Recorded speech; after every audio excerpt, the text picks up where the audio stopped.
Hi, I'm Mike Laidlaw, creative director for Eternal Strands, and I am super excited because today we get to talk about progression.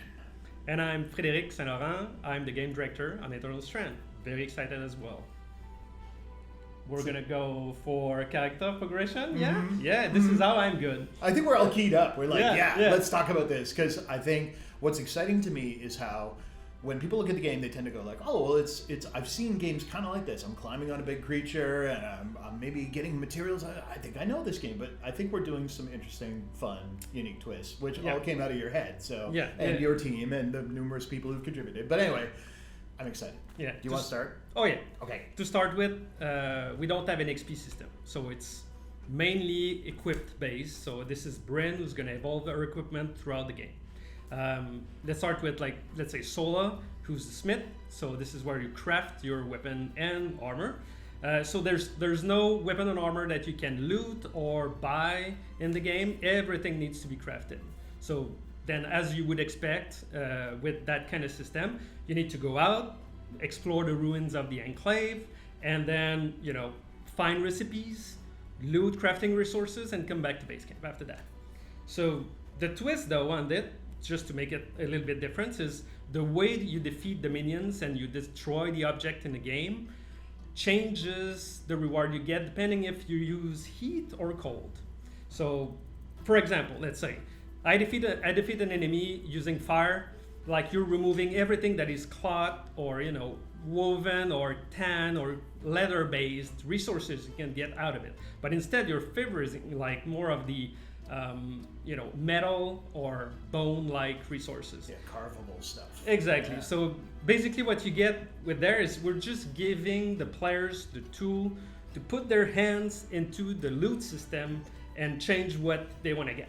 You gotta wash after. Yes. It's a little sticky. Sometimes. Yeah. Sometimes. Yeah.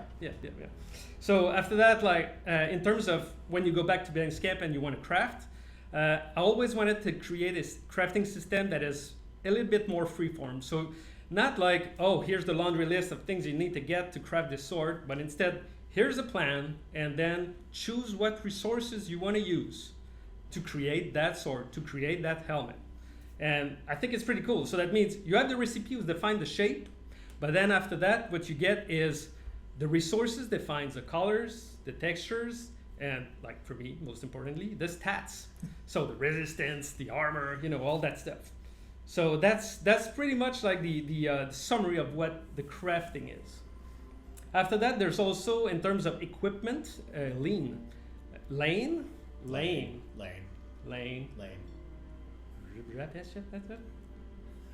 In terms of equipment, what you also have for Brent to progress is lane that provides the consumables. So health potions, heat, cold resistance potions, guidance for quests, and also the Loom Shard, which is a tool for you to just warp instantly out to safety. But then I think I've talked enough. That's gonna be your turn, Mike. My favorite part is how you're like, Lane just gives you potions. And I'm like, there's an extensive codex system as well. But I think we get to that in Q&A, so hold tight. Yes. Other ways you can progress. What are cool things you can do? So one of my favorite elements is going to Kasvin, who is the quartermaster. She is sort of, I guess in a lot of ways, she functionally replaces what you'd think of as the shopping loop in a lot of RPGs. We don't have coins, we don't have stores, instead you just have your team. So with Kasvin, there's a bunch of different things you can do. The most kind of basic primary thing is change your gear. You might swap loadout and say, oh, I'm going to be fighting a Ashpeak Drake, which breathes fire, so I'm going to put on the more fire-resistant armor, but I also want the really light stuff because it flies and I want to be able to cling to it and have my stamina last longer. So that becomes a consideration. When I play, and this is something Fred actually inspired in me, is like I actually keep multiple suits of armor for different type of creatures. So she's very good for that. She sort of keeps them there and lets you swap which type of weapon. Do I want an ice bow or a fire bow, which is cool. But also, with her, you can convert materials you're no longer using. So it's like, it's kind of crappy leather or hides and stuff from the beginning of the game. You can turn them into supplies. Supplies can then be used to upgrade the different stations around the camp. So Lane Station, the Smithy for Sola, etc. As they grow up in level, you can upgrade your material, or not your materials, you can use materials to upgrade your weapons further, you get more potions on your belt, etc. So Kasvin sort of lets you take those old materials that you don't want to use for your armor and turn them into like upgrades for the camp. And later in the game, it's kind of a later. We won't tell you when, but you actually can even trade them for higher quality materials and do things that happen, which are spoilery. So she's just got a ton of fun stuff you can do at her station, which I think is cool. And then I guess our final kind of progression metric is through Dom, who's the enchanter. Dom's very flamboyant, and he's very excited to work with magic all the time. And that's basically what he sounds like, which alone is enough reason for me to hang out with him. But more importantly, you can go and like basically, with every creature that you don't have sort of the starter power, just by killing it, Bryn's magic sort of interfaces with their magic, and you create what's called a strand, hence the name of the game. And that strand gets put into your mantle, the cool cloak that Bryn wears, and with it, she can then do some version of the thing that the creature was able to do. The cloak. Oh, it makes that sound when you put it on. And that's why weavers like it so much. Yeah. Okay. Yeah, but more importantly, as you play further, you end up having to not just kill the creatures, but you have to do a special set of things which allow you to harvest them. So this is like, I'm going to push my magic into your magic and pull a sample of it out, and then big wah. Because what happens is the Dom can weave that magic into your mantle. In turn, you get higher levels, suddenly the effects get stronger, you create a gravity bubble, and it's bigger, and it's more powerful, and it has its own daily talk show. It's amazing. So the end result is that Dom gives you these awesome powers, you mix them with the kind of equipment you want, you swap the equipment with Casman, and then you trade out all your old stuff for materials to upgrade your camp. This creates a really solid progression loop that we think keeps people playing for the run of the game. And I mean, we never built Strands to be this 100-hour, 400-hour marathon kind of game, but instead to just tell a really good story, take you on an adventure, but to give you a nice sense of progression as you go. Yeah. So, I think that kind of covers it. No? Time to move on to Q&A.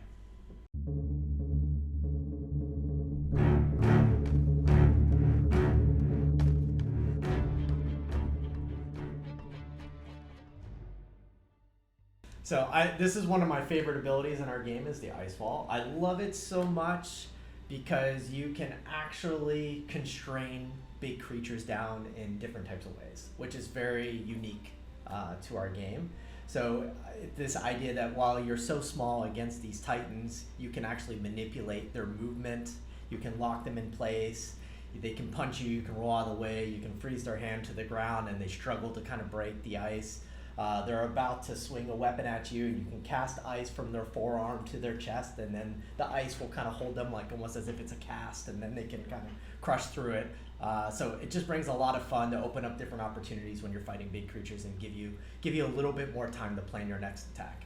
I think that's the main breakthrough about using like the physical animation with the ice. This is the showcase of, like you said, altering the movement of that, not just saying, okay, this epic turn, like this enemy turns blue and then stop moving. No, it's just trying to walk, but he's like being injured and then trying to swing the giant hammer, and that giant hammer is like off course because of all the weight and all the ice that you put through. Yeah, exactly. And so it's not just a constraint, but it's also a weight.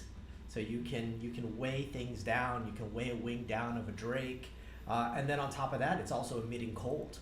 And that has different interactions with the environment and your abilities. Yeah, when you're on top of a drake and he's flying, you can put ice on it. It's gonna pin him, like drag him down to the ground. So then you can do more magic and more attack it more with your weapons. Also, while he's breathing out like fire all around you, the fact that you put all over that's mitigate that big like threatening heat that he's creating. So I think it's very versatile power. It'll stop the breath too, straight up deflect it, and so if you build the ice power. So yeah. I remember when we put that in for the first time, and the drake was breathing fire, and then someone casted the ice and made the ice wall for the first time, and then the fire split around the ice wall, but it's not infinite because the heat is melting the ice so slowly. Your ice wall is melting, which is cool. You're trying to counter it, adding more. Yeah, that's pretty cool. There's also synergies like using the frost mine, and then you're adding this chunk of ice in it, and then all of a sudden you have an ice pillar coming out of the ground and then punching minions around like immobilizing minions together with the eyes is also a cool thing to just give you a breather. That's pretty cool.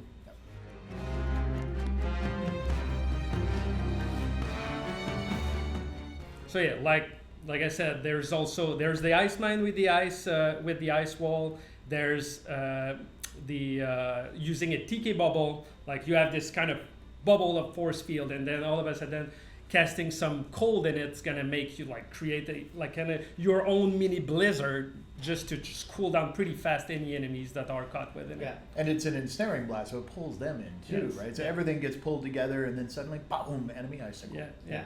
And one of my other favorite utilities with the ice wall is, we always say like the world around you is your weapon, and so you can grab trees and benches and rocks and a whole bunch of stuff. But if you grab all that and you throw it as ammunition at enemies, and you're suddenly like, I don't have anything else to grab. Well, if you have ice wall, you can just create ice and then break a chunk of the ice off and throw that. So it's really cool.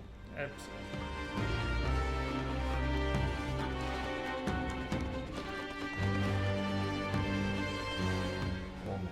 We can talk for hours. There's so many good ones, and the cool thing is we probably don't know all of them because we, slowly but surely seeing people do different things, and I think we're really excited to see what players will come up with creatively on their own. I mean, one of my favorite abilities is to use the telekinetic stream.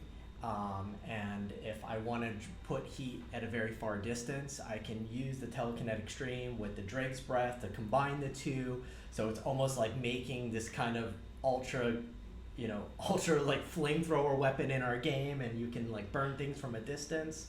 You can use the meteor creating power as well, like just adding your own like fire cannon on top of your own molten barrage plus the kinetic stream is also very cool. Kinetic molten barrage, which generates a bunch of these kind of fireballs that kind of spread and explode in different directions, but you can actually control that chaos by using an ensnaring blast, and then you put that on a creature, and then the molten barrage projectiles flow back into the center point of that gravity bubble, and that just wrecks and melt things. There's lots of combinations. Again, with the same with the stream, you can have that kinetic stream there and adding rocks and then putting more ice on it, and then just gently pushing that with the grasp, so then you're launching heavier objects toward, and I think that's even better. Yeah.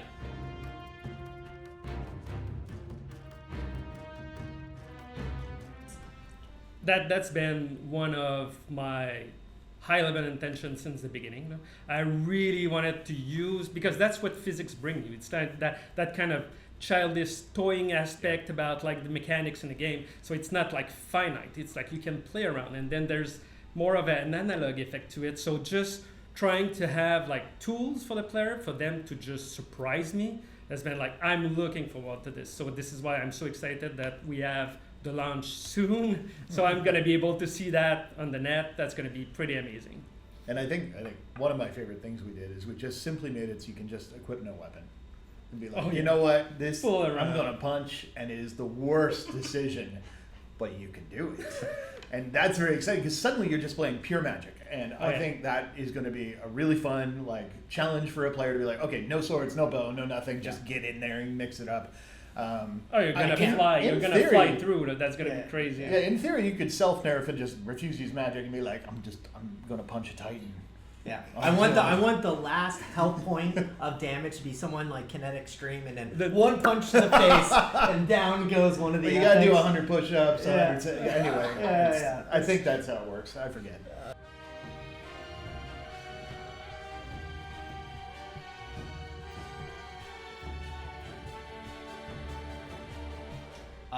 So there's a lot of customization you can do regarding your weapons and your armor that's on Bryn. So earlier, Fred was talking, and Mike were talking a lot about the crafting system and all the materials that you actually have to gather in the world to then craft your gear, because none of your gear is bought. You don't just find a sword and then just equip the sword. You actually find the recipe for the sword, and then you find the materials to put into that recipe. So not only is it influencing the stats, but it's also influencing the look. So if you pick up a stone that has it's like a kind of a black stone with some red veins in it, you're going to see that reflected into your weapons and into your armor, which is really cool. So there will be tons of visual looks. You can that are spend going so on. many time Yeah. just fiddling with that. Yeah. There's tons of stuff there. And again, the same type of system applies to the weapons. And then also the weapons can be upgraded, which as they're upgraded, their visual look changes as well as their magical output as well. So lots of cool stuff there that can be customized. Transmog, I think it's probably one of our number one requested systems on the team. Didn't fit. But we really want to make it happen. So maybe stay tuned. We'll see what we can do after we get this game out the door. Yeah.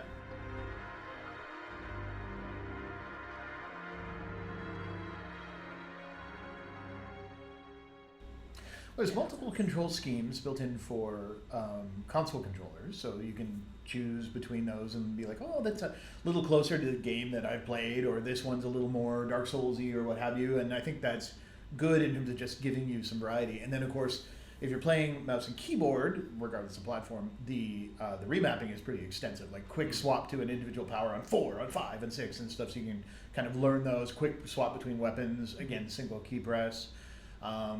And then a lot of accessibility stuff that our team's pretty passionate about trying to push accessibility. So different versions of sort of like, oh, I have a type of color blindness, so I'm going to adjust some of the cues and indicators, things like that to just help out.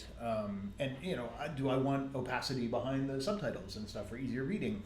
All that stuff I think is pretty important to us. But yeah, we want players to be able to play as easily as they can, and I think that's another one that we're going to keep listening to feedback on as we go, and updates and stuff. We could potentially, if there's something that's really highly demanded, for sure, we can look at putting it in. That's it.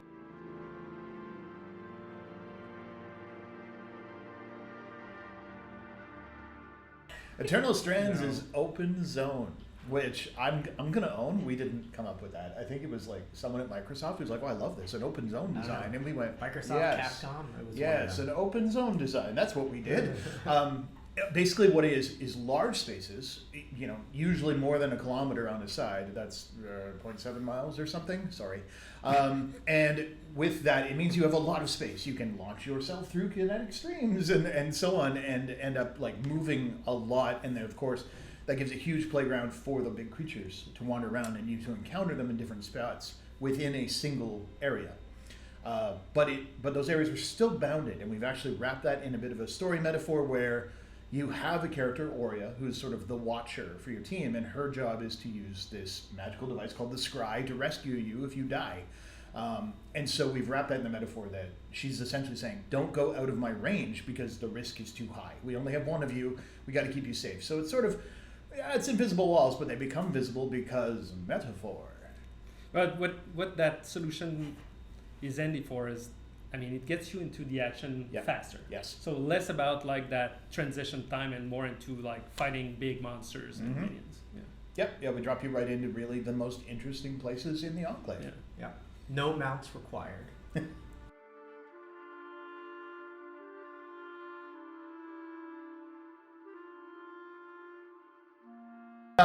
Okay, Eternal Strands is the story of a young weaver. She's a trained sort of combat and magic specialist, as all weavers are, though she's sort of the tip of the spear, as it were, who is part of a band that find their way into the Enclave. The Enclave was originally sort of like built to be a home for weavers who usually were pretty nomadic and travel-y, but they actually settled in basically the most dangerous part of the sort of known world because they were tough enough to do so.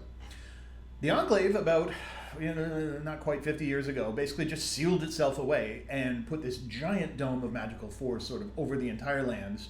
And when that happened, there was simultaneously this sort of explosion that just wrecked every other type of magic. This led to a lot of really rich, powerful people who wore a lot of magical stuff, basically being crushed like sardines in a can. That led to a lot of wars, and nobody likes weavers as a result because magic bad. But in the Enclave, there's hope. It's sort of like if Atlantis were just like out there in the middle of the Atlantic Ocean, and we were like, man, it'd be cool if we could get in. That's kind of the idea. Bryn gets in. She proceeds to like uncover what's going on. You then, look for survivors, try to figure out what happened to history, and there's even some worse stuff down there. Turns out there's some bad things in the Enclave. It's not just some sort of paradise, because that would be a really boring place to place a game. It happened, and on top of that, you also get this sort of sense of how magic works in the world while working through sort of the, I guess, individual storylines of the different companions that you have with you in your Weaver band. Hey, what's up with the Smith and her husband? She's got aspirations, so does he. Do they match? You find out. So basically, you go into a beautiful shithole, you fight, and then you fix things, but not entirely, and you're done. Yeah, because we fixed everything, there wouldn't be any more game.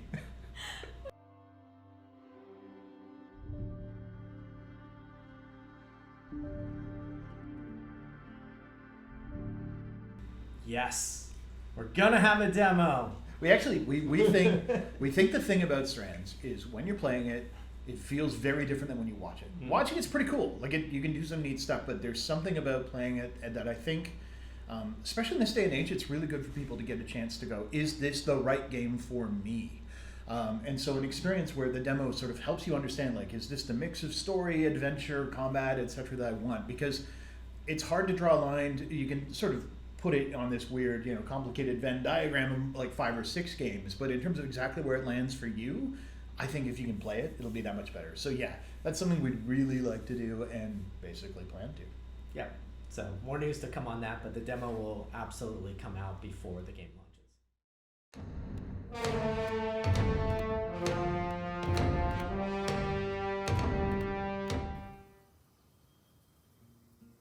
Can I begin?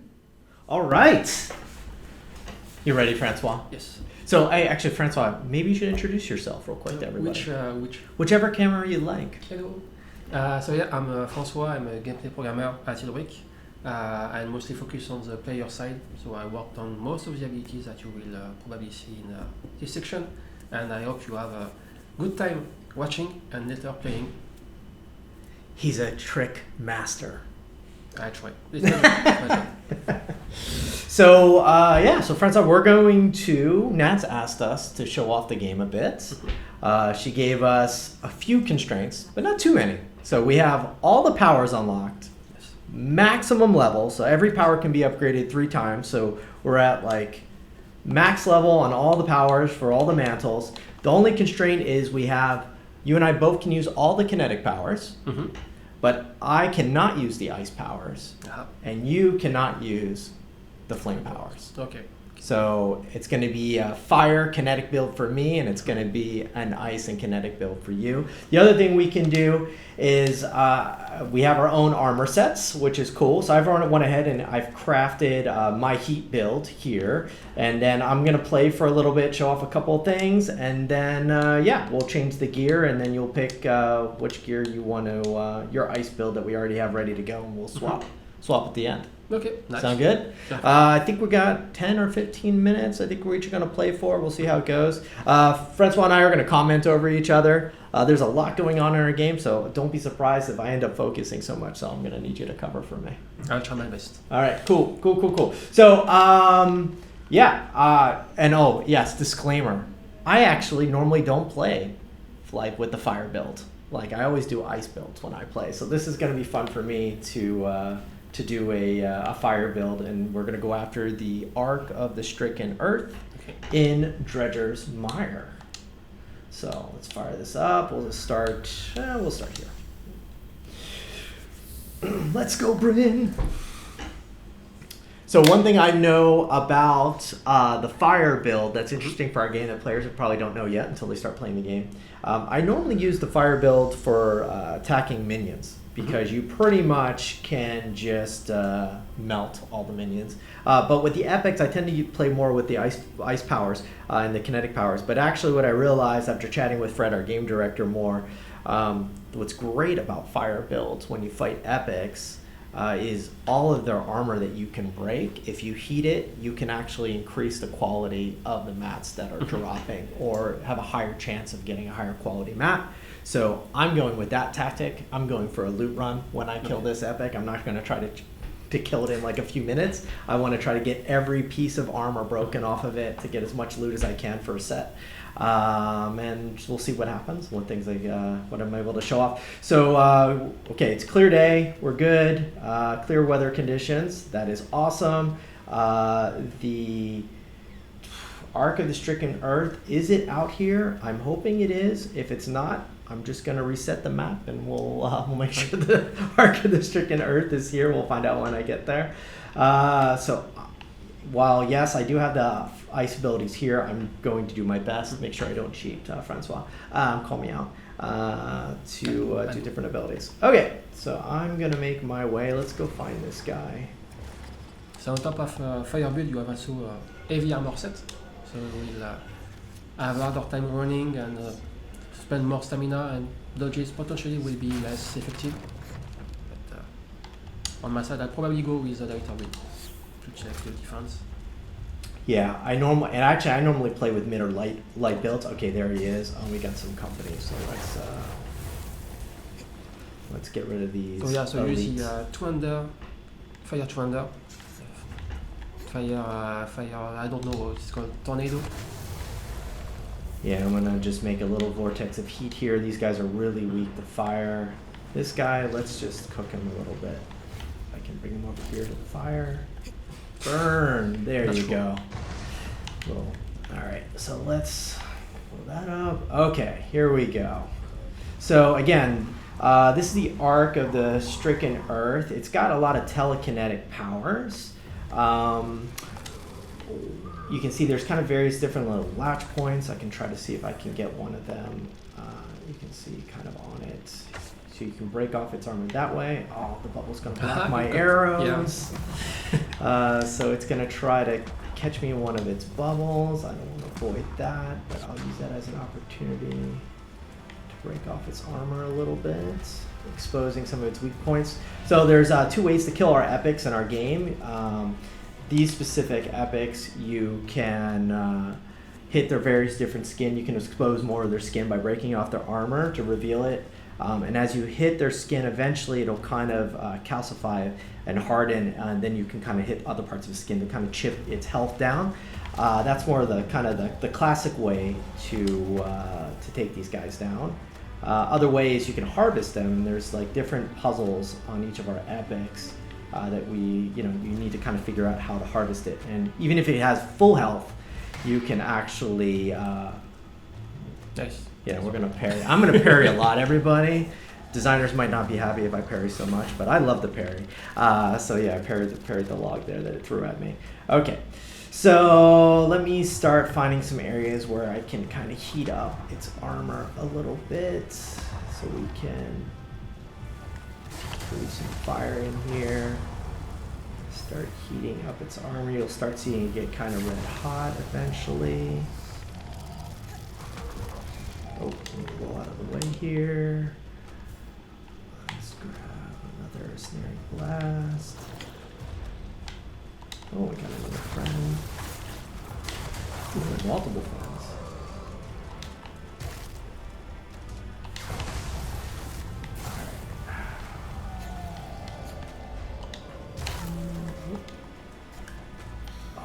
Watch out for the else. Oh yeah, we're playing with no audio, so I actually don't hear the audio cues. Oh look, we burned all his skin. It's like a naked dinner.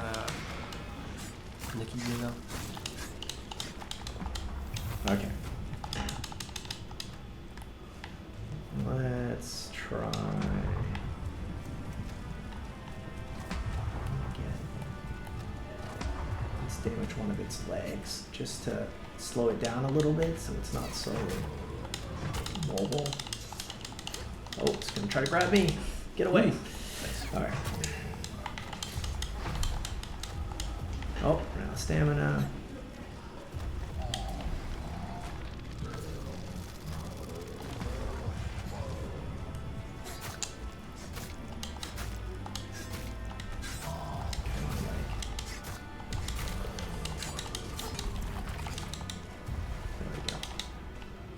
So yeah, this part's done. You won't take damage anymore. So you have to go somewhere else.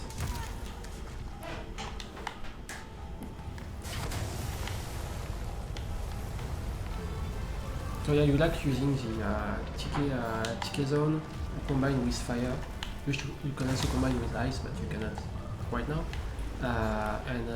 It helps keeping the fire in specific places, and can lit up way faster than just using a flamethrower in general.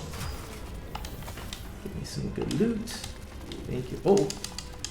Get out of there! Get out of there! Oh! Hold on.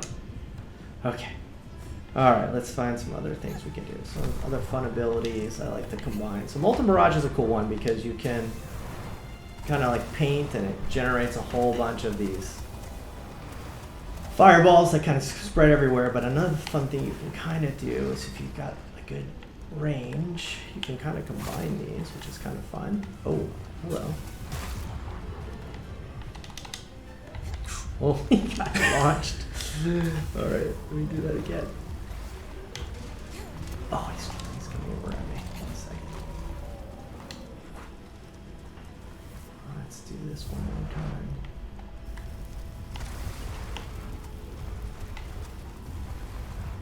Ooh, got a few hits in there. Gotta watch my health. We like panic. Yes, yes, I like the parry. Oh, he's gonna try to grab me. He's gonna grab me. Oh. See, I'm so jealous. You're gonna have ice. You could have froze his arm so he couldn't grab you.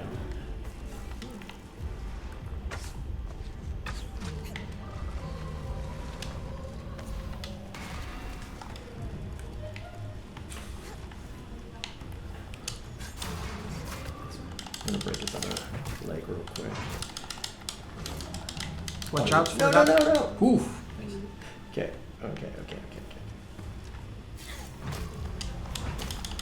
Single his other leg. Just give me a little bit more breathing room. Okay. Alright. I'm gonna use this on his chest and see if I can snap these latch points off. Thanks to the tick level, the mountain barrage gets attracted and stay there instead of going everywhere. It's also a nice synergy. These powers. Alright. That, by the way, wasn't designed by at first. It just happened. Same way with the ticket stream. We just tried it and it worked. Can beat up this plate. Break this armor. There we go. Nice. Let's see. Oh. Oh. Knocked me off. Doesn't. Whew. That was close. Alright. Let's see if I can break another piece. Okay, there's this part on his arm. We'll go for that one. And we can see the glowing parts that are heated enough. It's an indication that the loot will probably get better than the other armor parts. Oh no. Yeah, noise official. Oh, no. Ooh, ooh. Okay. Let's do this. Oh. Get over here. He's gonna try to grab me. Can't reach me up here. Fine.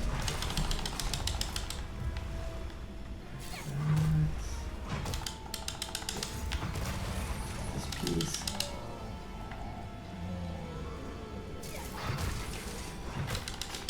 This piece. Oh, that was a good one. That was a quality 5 right there.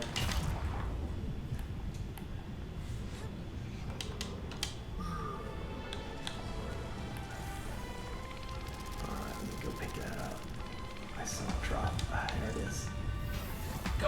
This is actually one of the pieces. Yeah, I love that. The Sovereign Entrium is one of my favorite mats. It's the one I actually used for this build. More. Alright, let's see what else we got here. Other fun little abilities that I kind of like. So you have a little fire. You actually have a little servant, Ember Servant. Little buddy. He's great for taking aggro on minions, but he's also can be used actually as a grenade, which is kind of fun. So you can pick him up. explodes. Oh, blew off one of his pieces of armor off his arm. And then you get a couple throws with those. The guys are pretty resilient. Where did he go? Should run back up to me. Oh, unless I kill him. There he is. Let's try again.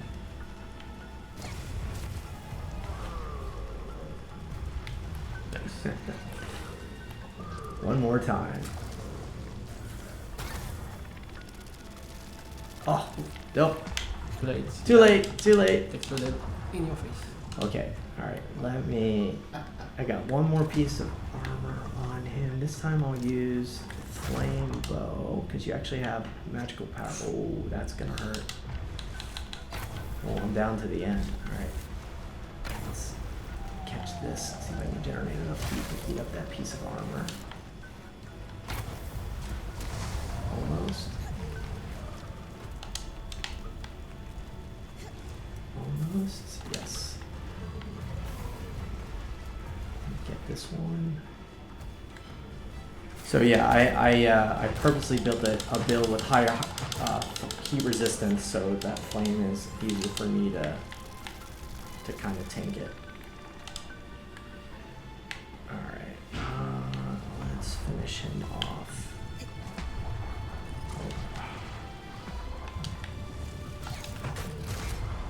Oh no! No! Ooh, it's gonna be close. It's gonna be close. Yep. You can potentially try to go in, try the wrong potions and stuff like that in the environment. That's true. That's true. There should be. I should be able to find some crates. Maybe I'd get lucky. No.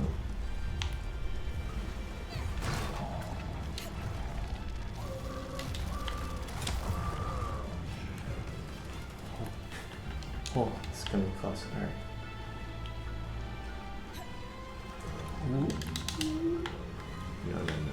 No.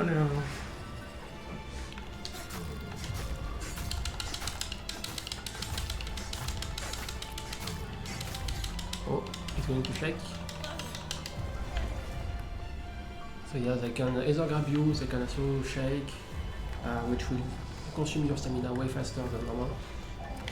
There are other tricks they can do to get them, to get you off of them. Let's take the high ground. Maybe. Oh, jeez. Oh man. Oh no. No. Ah, there's Oh, there's help. Give me help. Give me help, please. Okay. Okay. Let's get was it. close. That was close. All right. Oh, he's trying to come around. Oh, I'll take some more help. Yes, please.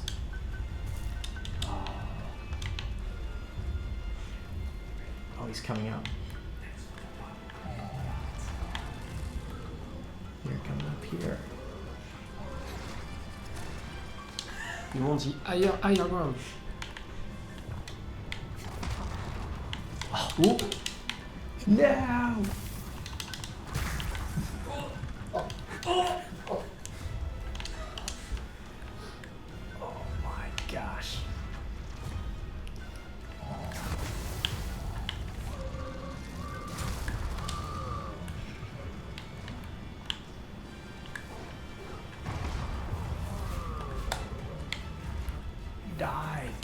Die. Oh. Come here, little guy. Look at you. Alright.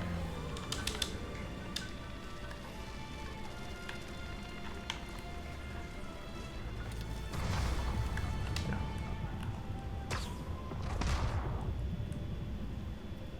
Oh. This is it, Francois. So close. You can do it.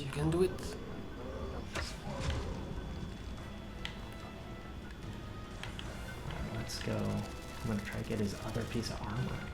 I'm trying to get all the armor.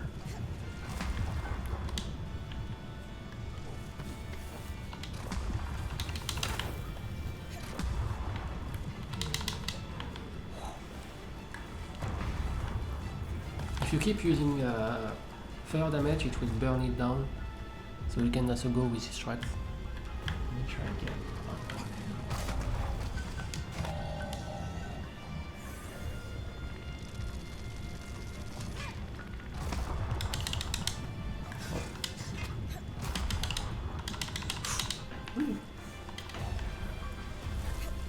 It's gonna be okay, Nat. Don't stress. You're stressing me, Nat. I'm not stressed. Don't forget to use your environment. You can also use stuff around if you want. Oh, it's close. I got one shot. One shot. One opportunity.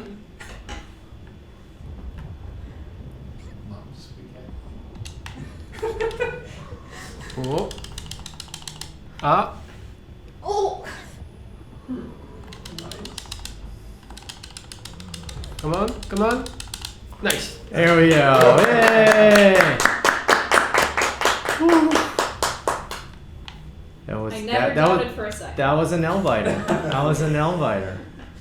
Gather our loot. All right. So there's a little bit of using fire against this guy, and I'm sure people are gonna find many other ways to use their abilities to take this guy out. But Francois, now it's your turn. You're gonna go for a frost build. So let me. I'm gonna grab Loom Shard. Oh, what? Nice! Nice! I could have used the Loom Shard to go back to base camp, but I also could get knocked out to go back to base camp. Unbelievable. It was like perfectly timed. It was perfectly timed. All right. He's so dismissive, just woof with his tail. Yeah. Whatever, you're a big shot.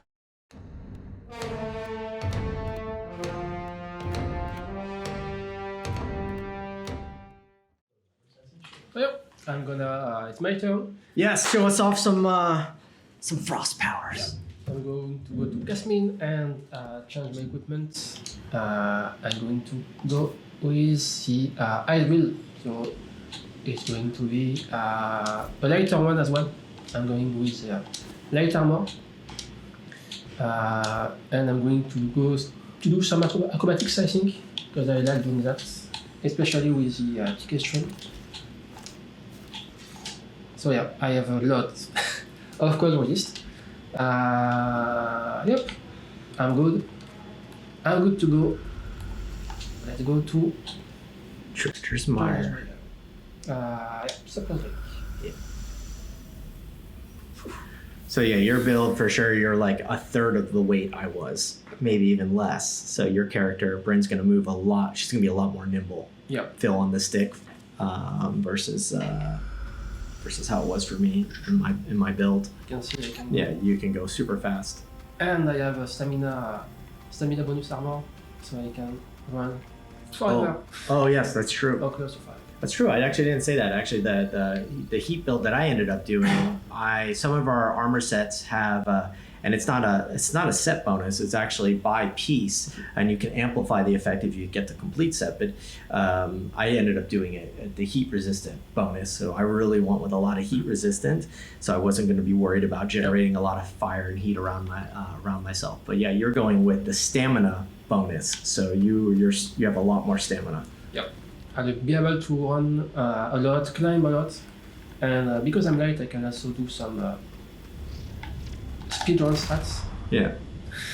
Woo! Ah, no. Oops. I pressed the wrong key. Ah! Do your bubble jumping. Yep, bubble jumping, and it's precise. Ah, I can do it right now. I'll try again later. Is there? Phew. Hello. So yeah, I will mostly focus on ice powers. It doesn't see me yet. I'm just going to follow it. And then run, jump on it. And because I have ice, potentially I can make the armor brittle. So it's for right now, if I try to hit it with my Thunder, it does pretty decent damage. But I can do way more damage if it's brittle. because physical damage will damage way more. I can also use my powers like frog. I shot for it, and I can try to freeze. Just missed it. I'll try them later. You can see the armor here is written, so I can stay away. It's probably also worth calling out that, you know, freezing the armor is changing the loot table versus when I was heating it. So depending on what type of match you're going for, you basically have the, as Fred was kind of mentioning earlier, the ability to manipulate the loot table based upon your actions. Absolutely. I'm going to take care of the minions here. Or they're taking care of each other. It's so nice. I will watch. Ah. Now they see. No. Okay. I'm going to go. Alright, come on. Do it. Here. Nice parry. Back at him. And I'm not going to stay in the fire too long because I'm going to. Ouch. Oh. Yeah, that's the disadvantage of being light. Yeah. You're a little squishy. Squishy and with archer. Oh, he got wrecked by the knife. I'm gonna. He's spinning around in the ground. Oh, there he goes, like a little firework. His body's up in the air. Oh. I'm fine. Ah. Take him out. Oh. I can dodge a lot, so it's fine. I can try firing arrows at it, but it's going to avoid them if it can. Oh, that's right. You got the frost bow, so the arrows will kind of lock on and home in, which is pretty cool. You can hit multiple targets that way. I gotta use that bow more often. So I'm going to do some acrobatics. Hello. It's gonna explode on me in a few seconds, so I'm going to jump away. Okay, that was done. Oh. Ah. Acrobatics. Oh, close. Ooh. I'm going also to slow it down and cut. So probably a couple of things worth calling out for people watching. First off, there is fall damage in our game, but you can actually dodge roll to mitigate that fall damage if you time your dodge just before you hit the ground. That's definitely one tactic to help you have a little bit of an edge in the fight. Nice. Nice. Locke is shaking his leg. His leg is locked in, that's going. Oh.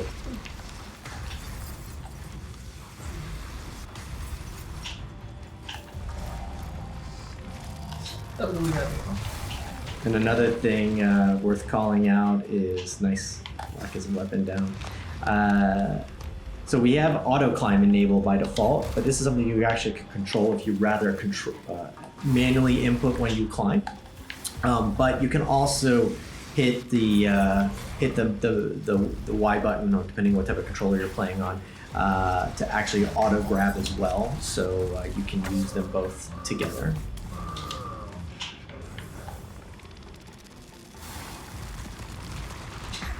That's a lot of. Oh, you're down. It's okay. I see that. Drink a potion. Okay. Okay. So I have a lot of ice I can use, but damage is. Ooh. Yours is gonna be more nail biting than mine, Francois. Yeah. but I have access to the ice armor if I want to. I'm gonna. Hold on. Yeah, so there you can hold, so you don't. The ice armor and. Look out. Nice. So now I have some armor on me, Yeah. so I can take damage. Yeah. And I also everything around me gets colder. Yeah, you can kind of skate around a bit, which is super cool for mobility, and you just have this really hard hitting punch. This one, if I remember correctly. Oops, not this one. I don't remember how to do it. Oh, yeah. Okay, I'm okay. Come on. Picking up. Reload. So damage. Then I think, yeah, you're. now go on the side because I don't want to hit some gun all the time. So yeah, some ice. Lock its head to its arm. My hand on my.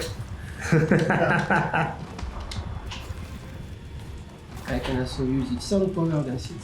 So I can create a ticket zone and then get some mine on it.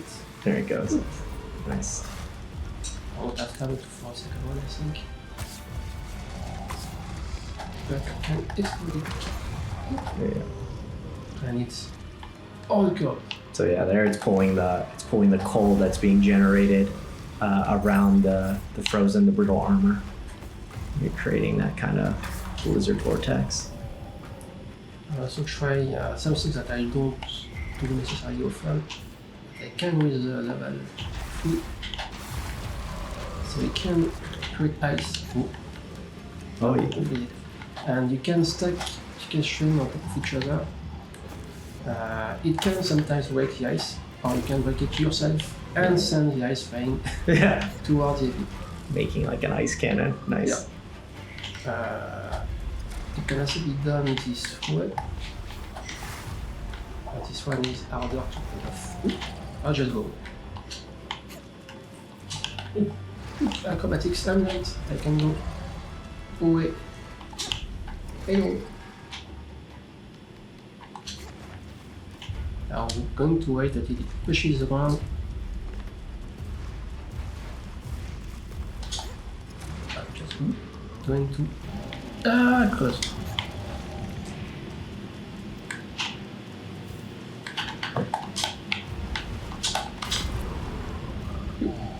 Climb on its weapon. Go on its arm. Jump away. Watch the stamina. And I can explode its sound.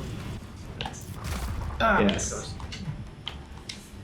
That's cool. So yeah, you're using the ensnaring blast to actually counter its own ensnaring blast and triggering it before it hurts you. Yep. Using some other powers, I can also damage it with the thunder. And trigger at the same time, and if I have the time. Oh, got it. You got it. Yeah, I think you got it. There you go. Now he's pinned. Buys you a few more seconds. Oh wow, he was quick to grab. Hey. Oh, nice dodge. With the sword, I don't have much space here. The thunder won't keep fun. No, no cheating, Francois, because you selected the fire Ah, summon power yeah. by accident. Well. Switch.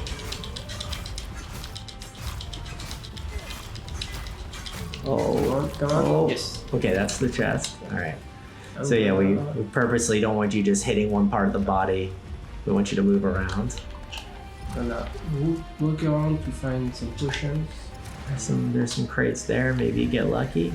Yeah, I'm looking for the health back and watching the weather. It's okay, it's not too close. I'm not going to fight these ones. I'll I think there's some up on the towards the keep. Okay. There was one this way, I think. Yeah, I think it's normally sometimes they spawn up here. Yeah, there you go. Oh, we got 2. Nice. Fine. Where did he go? So it's also probably worth calling out. I mean, everyone can see on the feed, but the health bar doesn't reset. So the only time that health bar is going to reset is if you get knocked out or if you leave the map. So you can always, the fight is pretty intense. You can take a little breather, go get some health, and come right back. This one. Going to Ah, it's not it. Coming here. No, not you. Yep. First. So I'm going to some ice and grab it and show it. Oh, Didn't wow. damage because I already hardened this part. Yeah. His left leg, I think you still have some. Oh. Mana. There. Oh, Yeah. it took a little damage there, yeah. Hardened. Nice.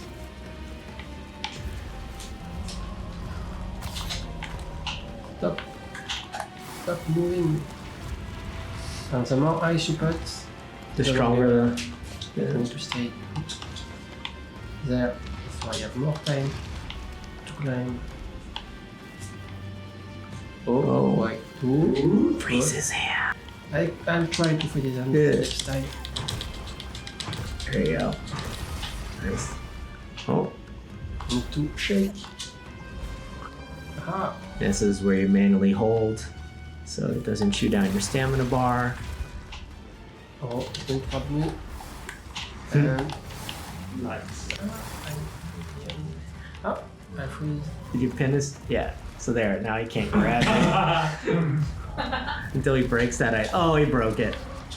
Okay, I have oh, no stamina. Ooh. Oh, Oh. oh. Aha, I have lot of stamina, so I can. Oh, one more. Oh, so close.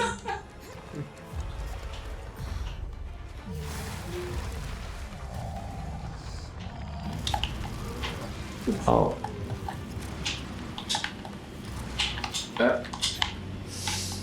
So like it's hard to aim correctly.